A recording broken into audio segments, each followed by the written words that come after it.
बिस्मिल्लाहिर्रहमानिर्रहीम।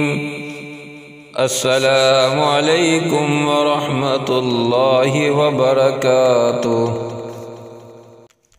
रसूल अकरम सल्लल्लाहु अलैहि वसल्लम ने अच्छे दोस्त की क्या निशानियाँ बताई हैं।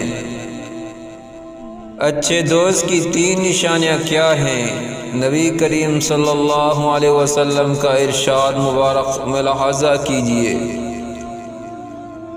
एक अच्छा हमनशीन वो है इसके देखने से तुम्हें खुदा याद आए, और दूसरा इसकी गुफ्तगू से तुम्हारे अमल में इजाफ़ा हो, और तीसरा इसका अमल तुम्हें आखिरत की याद दिलाए। हज़रत मूसा रज़ियल्लाहु अन्हु बयान किया कि रसूल सल्लल्लाहु अलैहि वसल्लम ने फरमाया, नेक साथी और बुरे साथी की मिसाल मुश्क बेचने वाले अत्तार और लोहार की सी है। मुश्क बेचने वाले के पास से तुम 2 अच्छाइयों में से एक न एक ज़रूर पालोगे, या तो मुश्क ही खरीद लोगे वरना कम अज़ कम इसकी खुशबू तो ज़रूर ही पा सकोगे।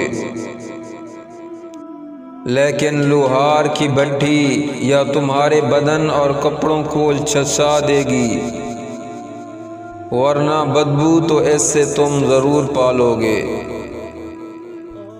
यानी आदमी अपने दोस्त के दीन और इसकी रोश पर होता है। बस तुम में से हर एक शख्स को ये ज़रूर देखना चाहिए कि वो किससे दोस्ती कर रहा है। यानी आदमी अपने दोस्त के तरीके पर होता है।